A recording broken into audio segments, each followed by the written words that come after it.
I was actually either looking for lessons or to hire him, because at that point I couldn't really afford to hire someone. So kind of looking for lessons, like what could I do here? Like maybe he'll be dumb enough to work for fish stuff, you know? So and Oh, then he you was should have said doing that.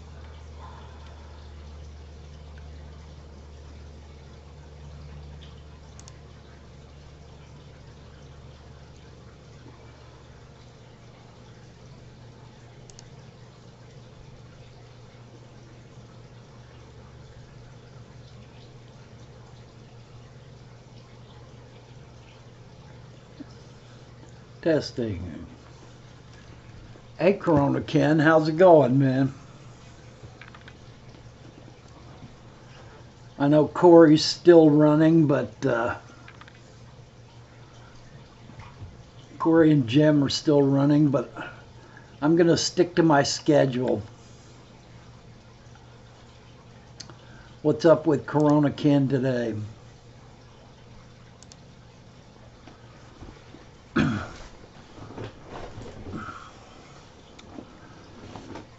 I figured I'd do some tips. We're doing okay. My wife's still fighting her Ubuntu, trying to get PowerPoint to work for her. We're going to try to solve that later today and get her PowerPoint up.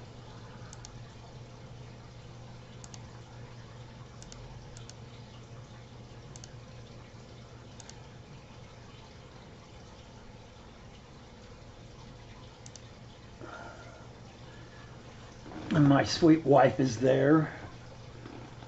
Kronkin says he just fed his horde and they want more. Fish always want more.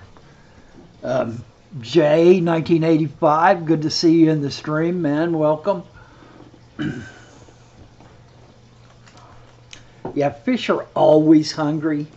They will never really stop eating, or at least some types of fish are always hungry and will never stop eating. They're rainbow fish, I've noticed, are particularly voracious. They will continuously eat and continuously tell you they've never had anything to eat in their entire lives if you walk near the tank.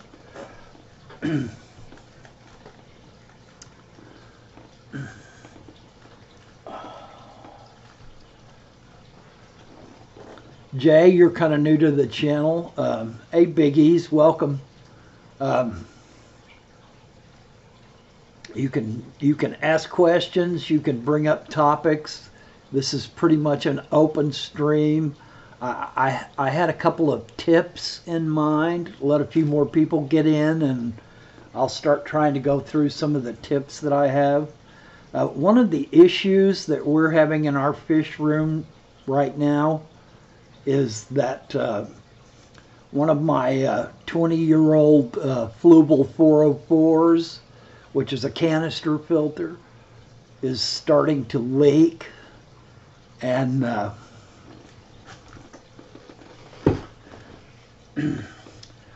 one of the tips that I have for you guys is to buy more than one of things when you buy them.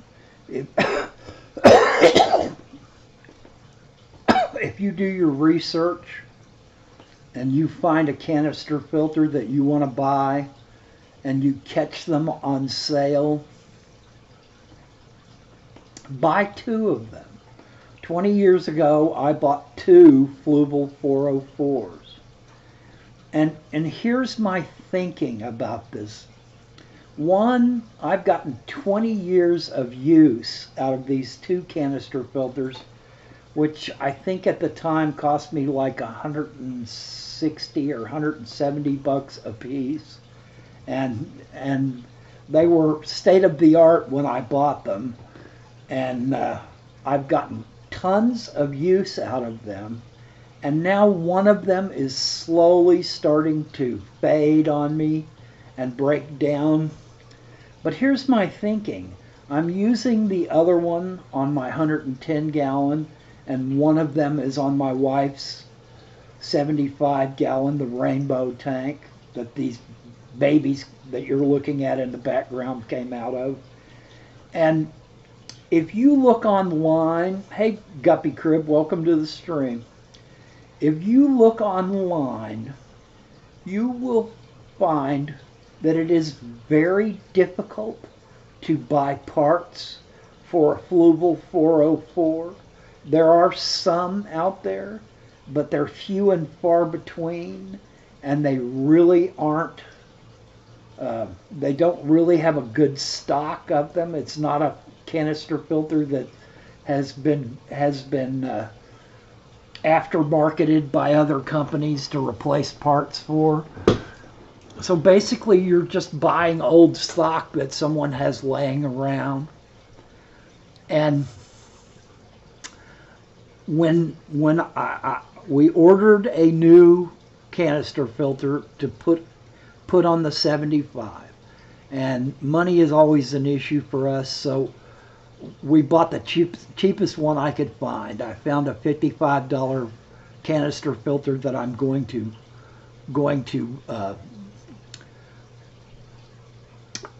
put on that tank. But I will not be throwing away anything from my old Fluval 404 canister filter, because I have another one running. And I think it's really a great idea to buy more than one of what you're buying, so that at some point when you have to quit using one of them or two of them, you will have parts right there that you can use to repair the other one that you still have in operation. And you will save money in the long run. Now you can also say that the parts have been used for 20 years and that they may all break down at the same time, and that is a good possibility. Jay, I looked all over the internet, but this one that I'm fixing to take out of service, one of the lockdown handles on one side of it broke. They no longer manufacture this product. There is no way to buy them because all the people that have had them have long ago sold out.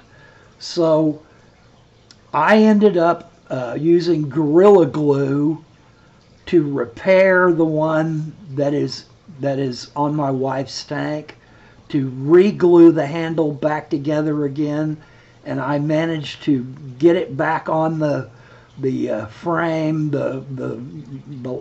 It's one of the handles you have two handles to lock down the top of it, and that's one of the reasons why the filter is starting to leak, is because even though I repaired it, I couldn't really, I couldn't make it as solid as it was new.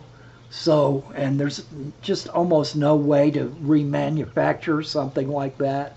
I suppose it's possible that you could make a lockdown that would fit in the same place, but it's, I don't have a 3D printer, and that would probably be the only way I could make something like that. So when I take this filter out of commission, I will have hoses, I will have intake and outtake pipes, I will have O-ring, I'll have the impeller part itself with the magnet and all that, and I will literally be able to repair the one that is still running just fine and in operation. Hey Dank Tanks, welcome to the stream.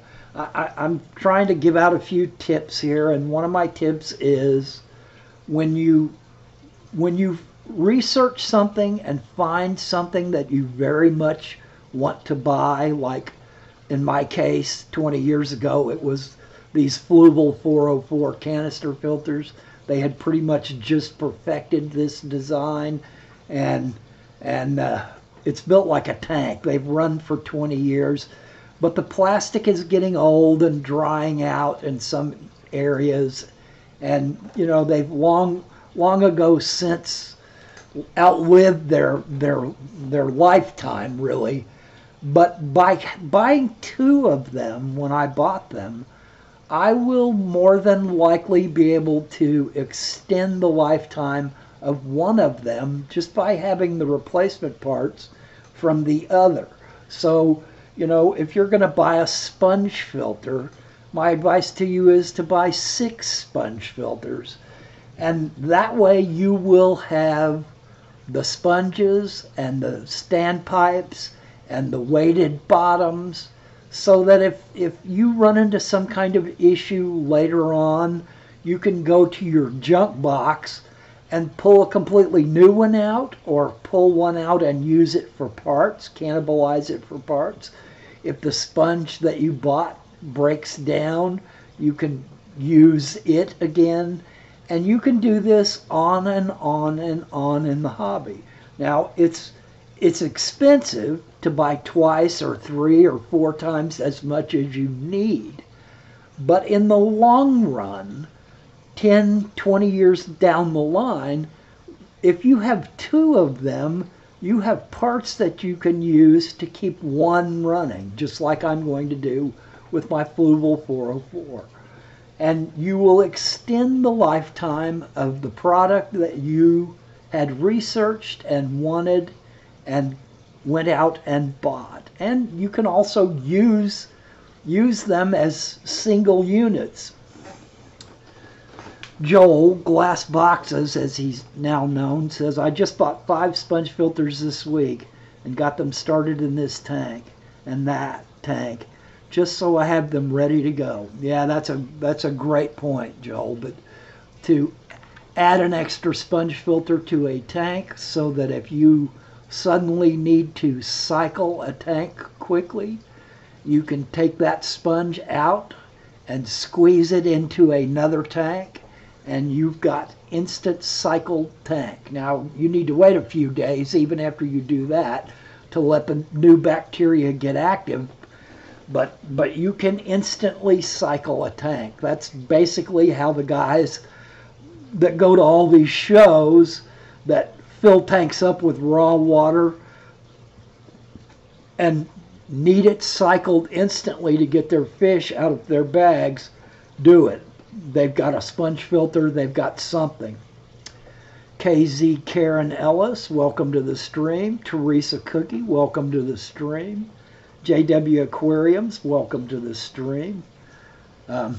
We're basically talking open question and answer today, and also I'm trying to give some people some tips about aquarium keeping. And for you guys that have just tuned in, one of my tips is to buy 2 of something. Literally buy, if you find a canister filter that you really like,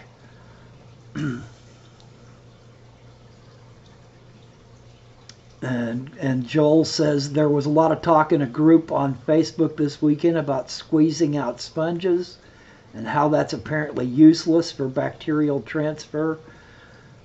But what do you think? That didn't sound right to me. It's always been my experience, Joel, that squeezing out a sponge is literally adding bacteria to a tank. That you could just set the sponge down in the tank and let it run.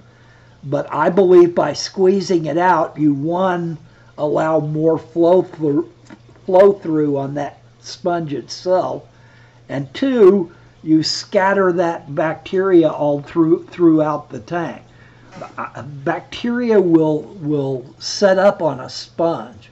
Now, I don't have scientific proof, but it is my experience that squeezing out a sponge, taking a sponge from one tank that is cycled and sticking it in another tank of water that is not cycled, and squeezing it out and setting that sponge filter up with an air stone will cycle that tank. Now, you may have to wait a little while to let some of that stuff get back onto the sponge filter. Welcome Andy Lees to the stream. Hello again from UK. Got 3 new Basmani rainbows in quarantine. Only food they'll take is frozen bloodworms, new life spectrum granules, etc. that they're trying and spitting out. Any tips? Well, rainbows love live food, so I would recommend fruit flies. If you have fruit flies, I would recommend micro worms. That they're a little small for them, and I would recommend any kind of live culture food that you can get that is small enough.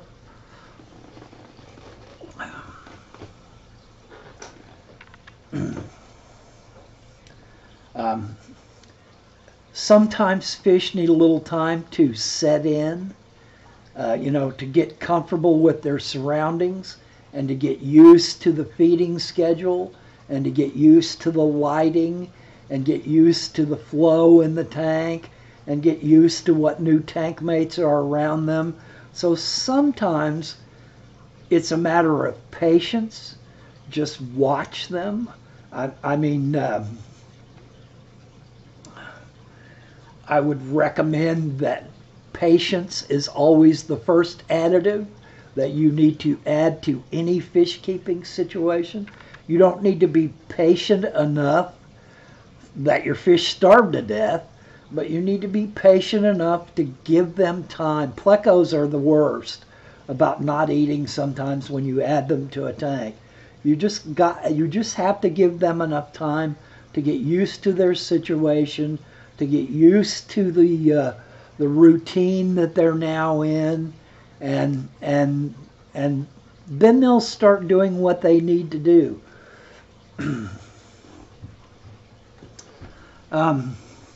Crazy Diva CK, welcome to the stream, and asks what's my favorite fish.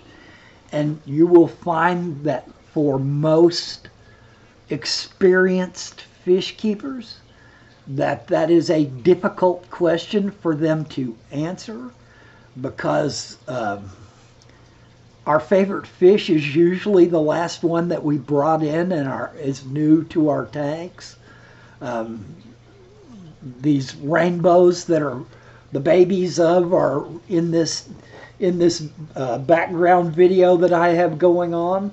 I think in many ways they're my favorite fish right now. If you would ask me what my all-time favorite fish is, what my dream fish is, I would tell you that it is the firewood catfish, and that it is scientific name is Sorbium ictus planesiceps, but that they will go 4 foot, fully grown, and it's not a fish that most people keep. There are some people that have tanks large enough to keep that fish, but no. Sergeant Tank, welcome to the stream. AM Aquatics, welcome to the stream. Guys, we're pretty much in an open stream format here with your questions and my answers, or my questions and your answers, because I can learn from you just as much as you can learn from me. And that's how this fish keeping hobby works. And we try to band together in any way possible and commiserate with each other's losses and share anecdotal experience of what has worked for us. And by doing it in a fish fam forum like this live stream is, we get a chance to talk back and forth to each other, to listen to someone drone on like me, who has some experience in this hobby. But it's basically an accumulation of knowledge that we gather from each other and then try to put into practice for ourselves. And that always requires a certain amount of modification, and experience will teach you over time how to modify the advice that you get from others and make it function and work for you. My topic today is tips. And basically my main tip was to buy more than one of something when you break down and finally decide what it is that you want, go ahead and buy more than one. And then 20 years down the line, you'll have two of them to salvage parts from to keep one running, or you will, still have two of them operational because what's caused this is one of the canister filter on my wife's 75 has finally given up the ghost, and I can't really repair it anymore. And so I am going to save that canister filter and all of its parts because I bought two of them at the same time. And one of them is still running fine, knock on wood.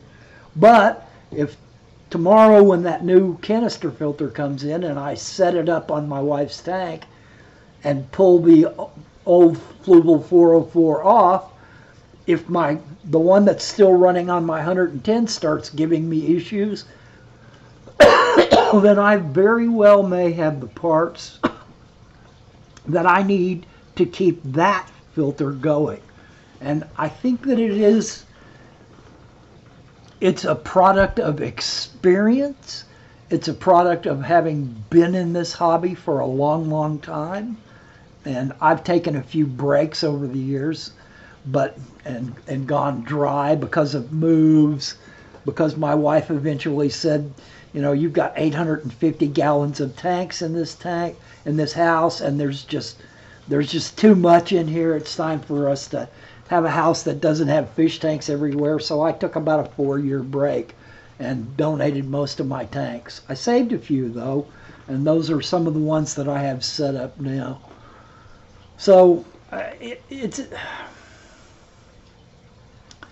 think that in the long run, that if you have done the research and you have studied your product well enough before you buy it to be willing to buy that product, I am going to break down and spend $100 on this product, then my advice to you is that in a lot of those situations, I think you should buy two of those products instead of just one.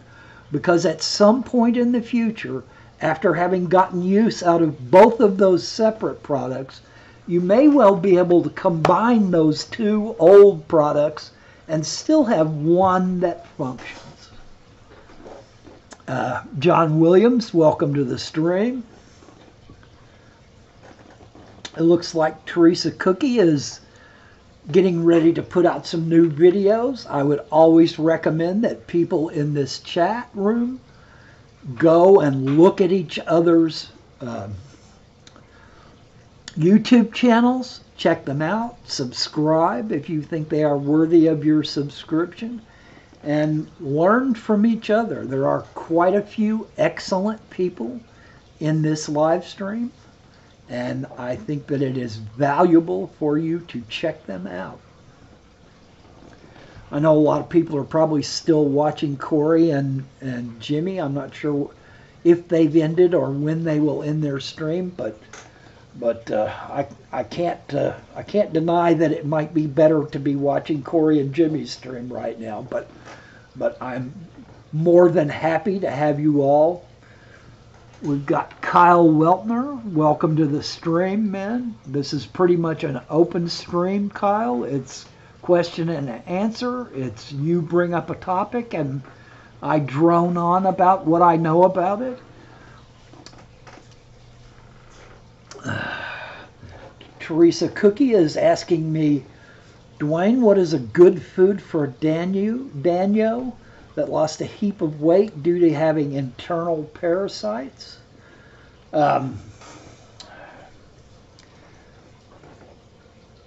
A fish that has lost a lot of weight because of internal parasites, you can slowly build them back up by giving them fatty types of foods.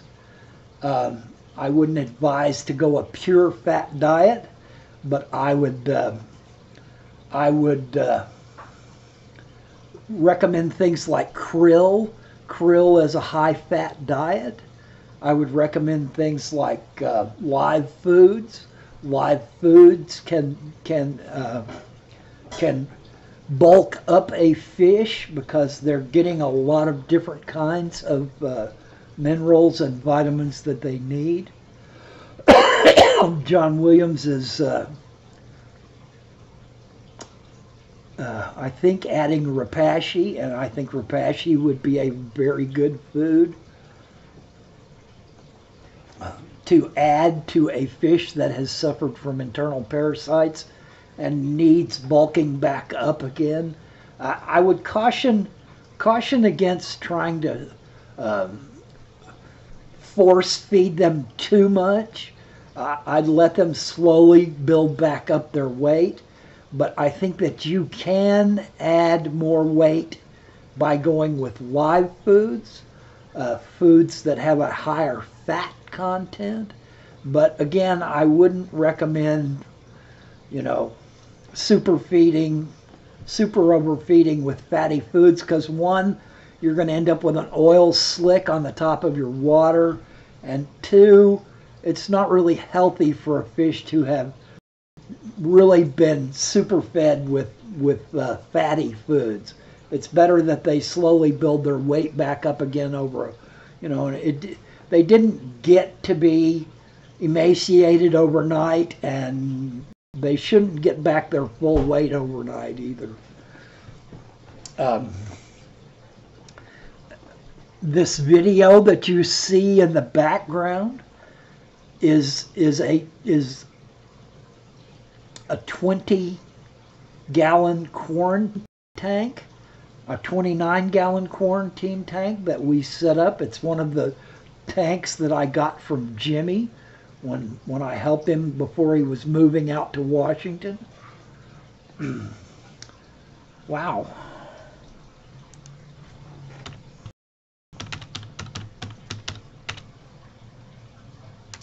Looks like my stream died. At least it showed it on my side.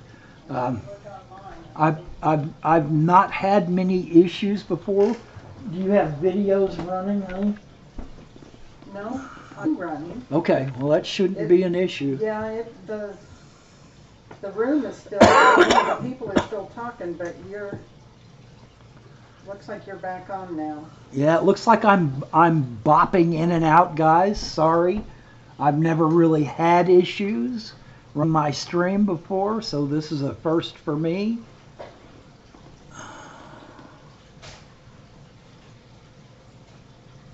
Yeah, it looks like I'm bouncing in and out. Sorry about the technical issues, guys.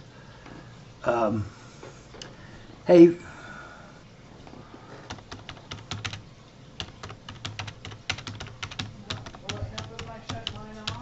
it might. Okay, I'll shut it down.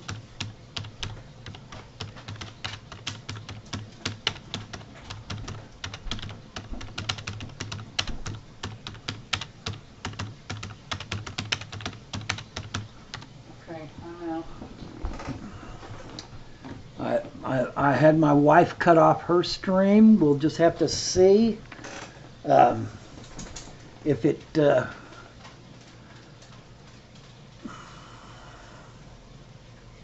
well, I'm afraid Joel's asking me if I tried turning it off and turning it back on. I'm afraid if I do that, John Williams, I'm afraid if I turn it off and turn it back on, it won't be the same stream. And it's telling me that my video output is low. YouTube is not receiving enough video to maintain smooth streaming. As such, viewers will experience buffering. I did notice that when I got ready to stream today that that XSplit required me to upload a bunch of new drivers, so maybe that's part of it. I did have my wife turn off her stream, so that may help. I'm not sure. Having two streams running at the same time might have been causing an issue, but I've got a really good internet connection, so I'm surprised to have issues. Maybe it's an XSplit issue, or maybe it's a YouTube issue. I don't know.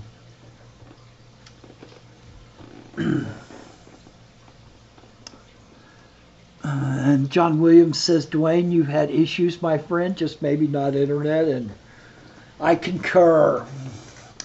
I totally concur, because I will be the first to admit my own issues. So if you guys have questions, I will be more than happy to try to answer them.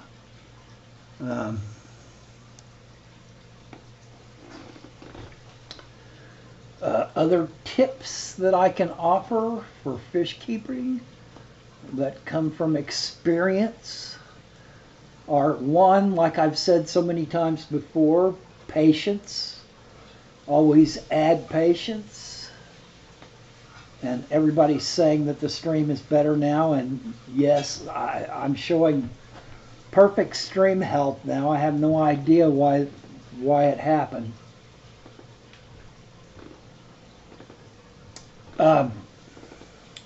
Joel Glass Boxes is asking me the question that I've seen him ask in several places, and it's a question that I too have had, and I think is pretty common in the aquarium keeping hobby. On what level of nitrates, not nitrites, nitrites are deadly in your fish tank, but nitrates is too high for various situations. And by that he means when you do a nitrate test, a liquid nitrate test or a powder nitrate test, or if you have probes that give you a readout on nitrate levels in your tanks, that you get a steady reading of, say, 20 ppm, part per million of nitrate in your tank water, or you get a steady level of 40 ppm in your tank water. And he's saying that his Africans run at 80 part per million, and sometimes his guppy tank sits at 40 parts per million, and that heaps of people on the internet are telling him that it should be 0. And I would agree. And he's saying that, but people that he knows that service tanks commercially say they routinely see 200 part per million in tanks with fish breeding. And Teresa adds, I would be worried if my nitrate was at 0. And I think this is an excellent topic, Joel, Glass Boxes, because we see so many different variations. And I think that that what's going on is a combination of things. It's a combination of how often and how regularly and how much water changes that you do. It's a combination of, and John Williams is just bringing up the point. What's frustrating to me, he says, is our tap water generally runs at 40 ppm most of the year. And this is exactly the point that I was beginning to bring up, is that you need to be on top of what your tap water is actually bringing out when you fill your tanks. Honey, could you check that RO bucket and see how full it is? It's about 2/3. Okay. I'm running my RO unit right now. I've got to do some water changes. The ppm of nitrate that I'm getting out of my tap water right now is slightly over 20 parts per million. And so no matter what kind of water changes that I do, I'm probably never going to get it down much below 20 parts per million because it's coming out of the tap that way. Now I could use all RO water, but then I'm going to have to remineralize that water to a certain extent. But it's critical that you understand what you're getting out of your tap, and that you know that your tap can vary depending on what time of year it is, what the water treatment plant is treating for, what issues they are experiencing, and this is a very complex, very varied, and very deep subject as far as parts per million of nitrate and what is usable in your tank.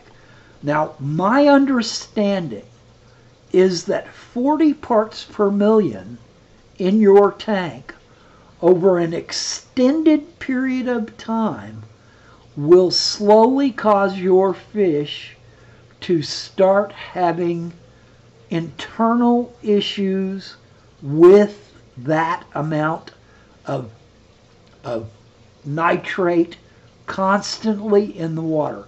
Nitrate is not something that instantly affects your fish as long as it is a slow, gradual buildup or it remains steady over a long period of time until your fish's internal organs start having to work so hard to compensate for that amount of nitrate. Nitrate is not good for your fish, but Andy Lee says, snap my tap water 35 to 40 ppm over here too, so nitrate's never going to be zero. If you add a complete plant fertilizer, this bumps it up even more, and that's exactly right. But you touch on something that is a way to counteract high nitrates. If you have low fish stocking in a tank, in other words, way less fish than should be in that size of tank, or could potentially be in that size of a tank, that there will be less fish load to add to the nitrates. And if that tank is heavily planted, the nitrates will be taken up in a great deal by the plants themselves to grow, to create the building blocks that they need to grow. You can also add Purigen pads, Purigen treatment pads to your canister filters, to your hang-on back filters, even in your tank by themselves in a place where water is flowing, like in front of a power head or something like that. And Purigen will absorb nitrates.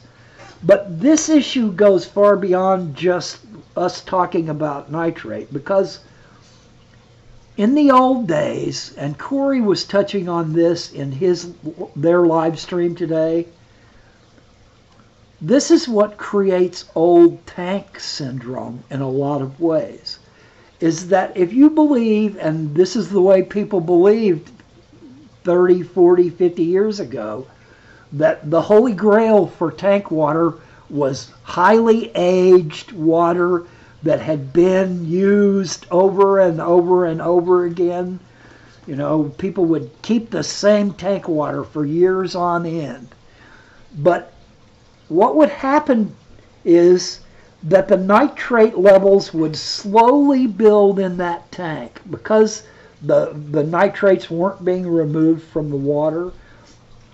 The fish in the tank were used to the slowly building nitrates. So they were still functioning and in some sense thriving, even after nitrate levels were in the hundreds.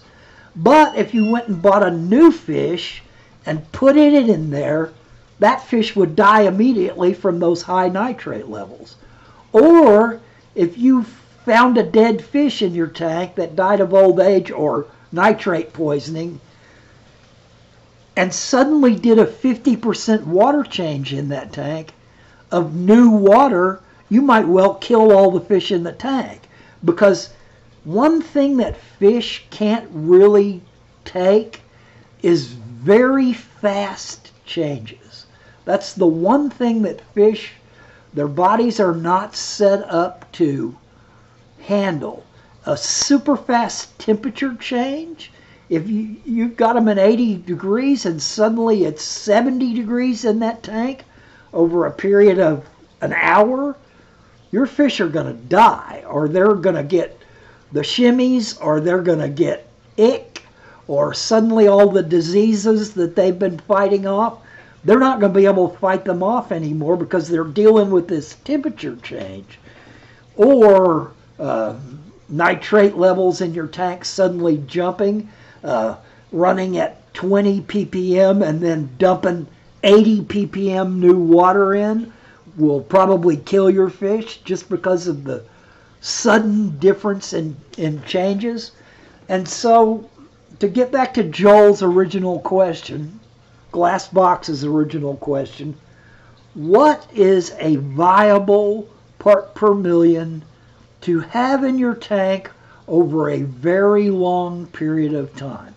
And to answer that question, I would tell you that 20 is probably a safe thing to aim for.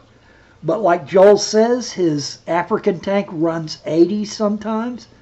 But I would set up a water change regime that slowly brought that down over a period of months from 80 to 60, from 60 to 40, and to try to keep it in that 20 to 40 range, because I think that that is in the general safety area.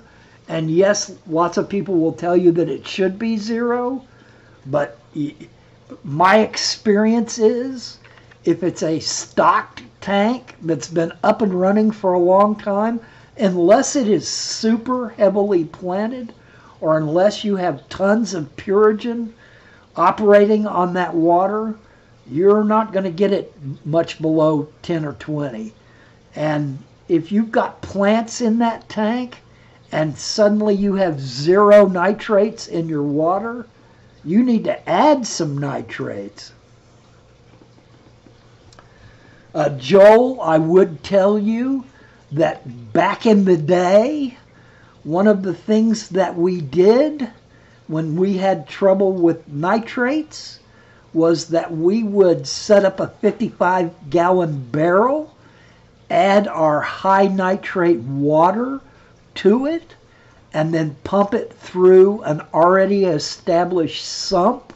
And many people back in the day used algae sumps, that their tank had nothing but algae coated on every surface in the tank, and highlighting. You could almost set it in a window, or set it where it got actual daylight, which would produce a great deal of algae, and then cycle that water in that 55-gallon barrel through until that nitrate slowly came down, and that then you could use that water to change into your tank to have a lower nitrate.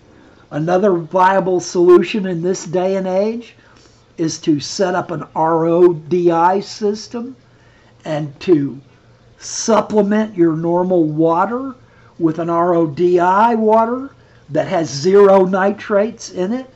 And so you can break down what's coming out of your tap to a point where it is no longer has such a high nitrate level in it that it's deadly to your fish. And that way you can slowly, if you've got 80 ppm in a cichlid tank, then I would not recommend for you to start suddenly doing full water changes with RODI, because you're going to drop it so fast that it's going to damage your fish.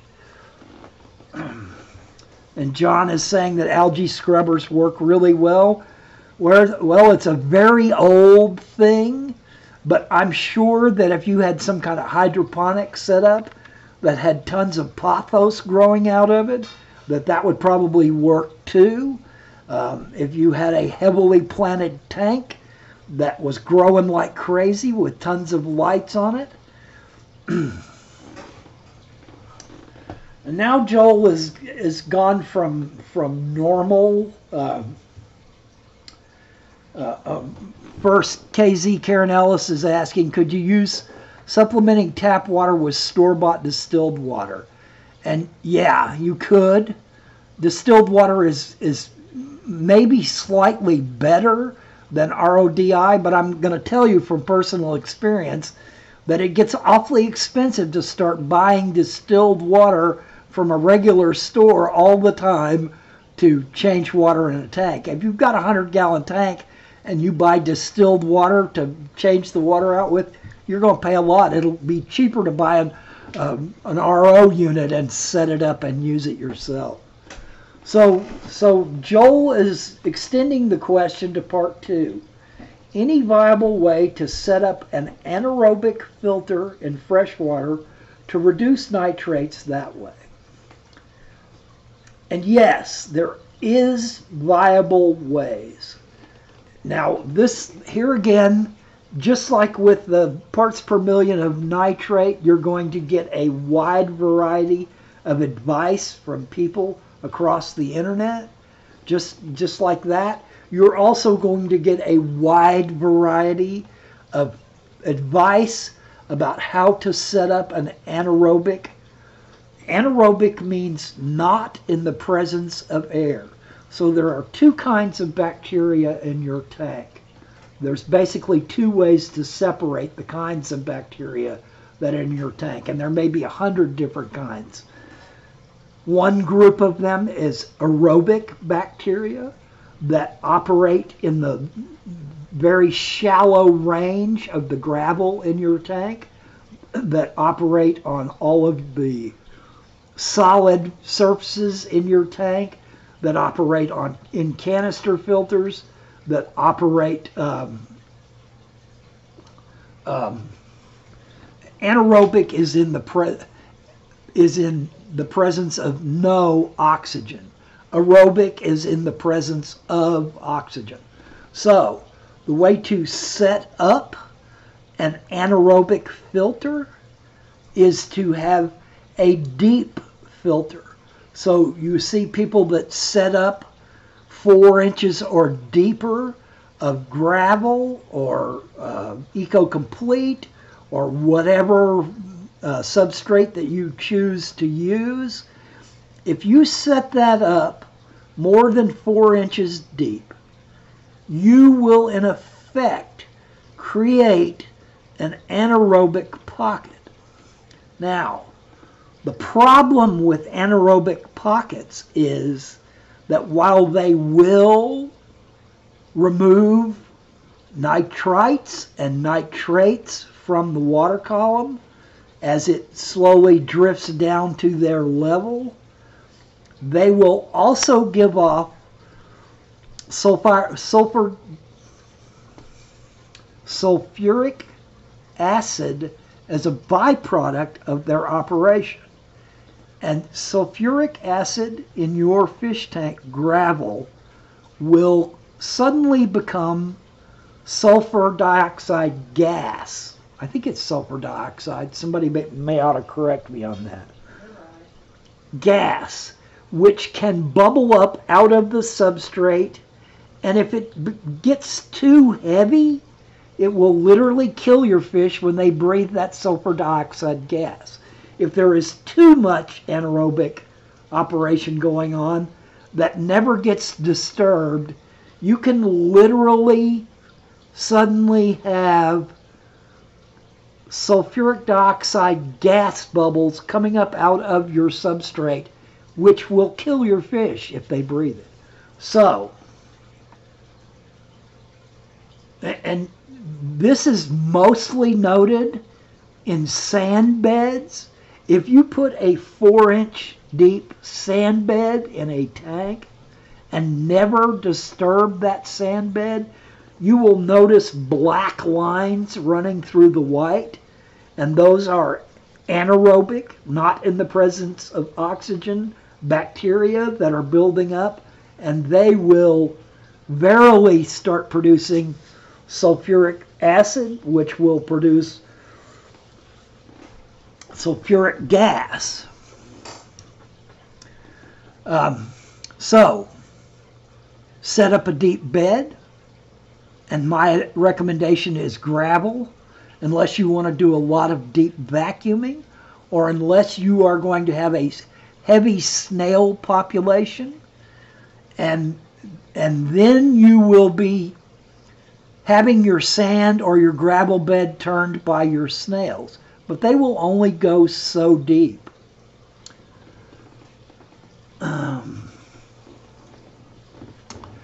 J1985 says it has to go do water changes and wishes us all a good weekend. Thanks for stopping by the stream, Jay.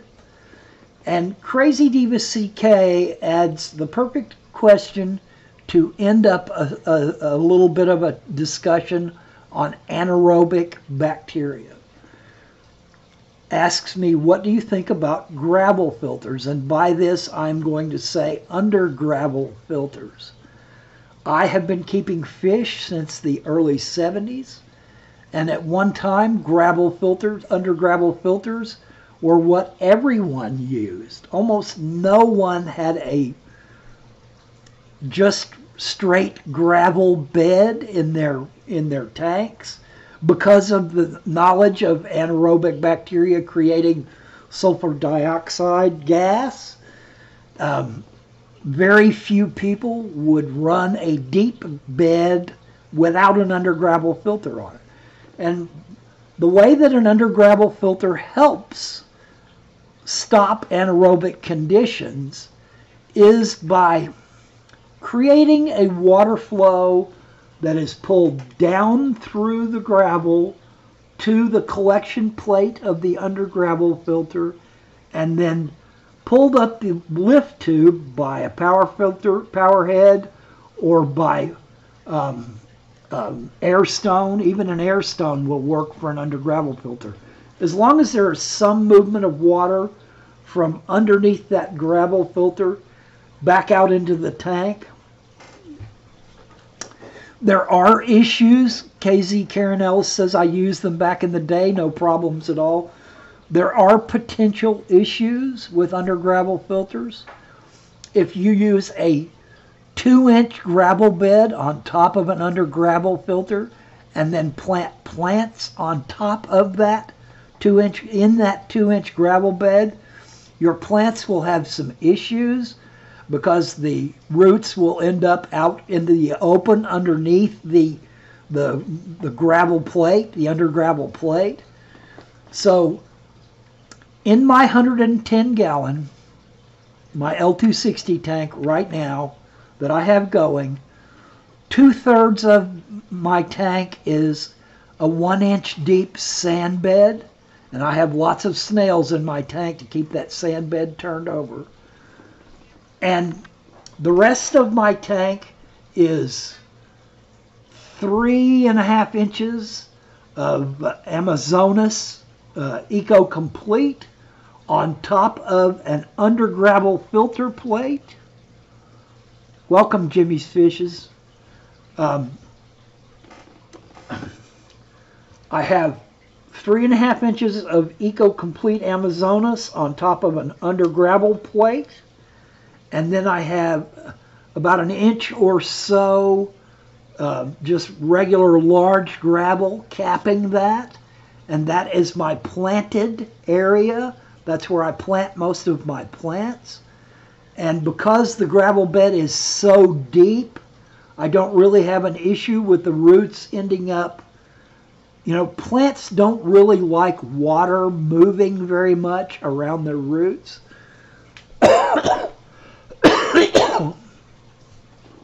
So the under gravel filter is only so useful.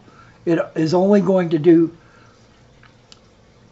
pull water in areas where the plants haven't compacted the gravel where their roots are, so the water will be pulled through areas where there are no plant roots, and eventually plant roots get large enough to and plants are another thing that kind of moderate the issues with anaerobic areas in your gravel. So I am using an under gravel filter and plants and snails to try to mitigate the issues that are created by anaerobic buildup in a tank. Kyle Weltner is asking, what about aquaponics and hydroponics? Kyle, I think that those are the water quality methods of the future, and for right now. Well, wish your mom a happy birthday for us, Jimmy. I'm a strong believer in the aquaponics part of fish tanks. The idea of adding a pothos plant to the top of the tank and letting the roots trail into the water. I know that there are a lot of people that use, like I was talking about, a sump system to cycle all the water in all their tanks through that is heavily planted, immersed and unimmersed, and plants that grow under the water or plants that grow above the water. You'll get a lot faster removal of nitrates and nitrites from plants that grow above the water, because they can access the carbon dioxide in the air a lot faster than. Thanks for stopping by, Corona Ken. I'll be shutting down here in a little bit anyway. Plants that are grown outside of the water, like a pothos plant, that have their roots trailing in the water, have a lot more access to light, a lot more access to carbon dioxide in the air, and they can grow faster, thereby burning more of the nitrate that is in your water, uptaking more of it. So yeah, I'm a firm believer in aquaponics and hydroponics. KZ Karen Ellis, thanks for stopping by. I'll be shutting down in a minute or two. If someone has a last question they'd like to get in, I hope that this question and answer video has served to spread some information. I always, like IFG says in his videos, and I highly recommend that you follow IFG if you haven't. I'm just some guy on the internet giving out information, so take it with a grain of salt. You be the one that decides if this information is functional for you and that it is something that you want to try to put into practice for yourself. Don't let someone else be responsible for a disaster in your tank. Always do your research. If someone tells you something interesting that you've never heard before and that you'd like to try, always do your research, check it out, see if someone, I mean, you're liable to get all kinds of opinions about these things, but I highly recommend that you be the one responsible for what happens in your tank, and that you take the information that you gain with a grain of salt, and that you try to see how you think it can work, and you try to put it into practice in such a way that you think will avoid some issues that may have been prevalent. Okay, John Williams is asking me, do pothos do well grown immersed? Immersed, out of the water. Pothos will not do well underwater. And Crazy Diva says, I've asked everyone for their opinion. What monster cichlid should I put in my 120 gallon? And that question comes with all kinds of issues. What else is in your 120 gallon?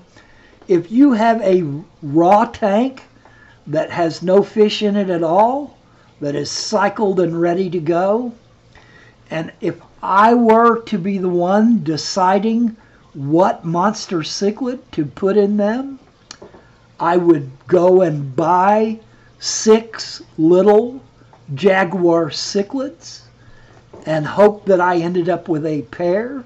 And jaguar cichlids are Maniguensi is their name. They're our South American cichlid. They are vicious. They will destroy anything that they can get in their mouth. They will eat ravenously. Sometimes they're picky eaters. Sometimes all they want is live food to eat.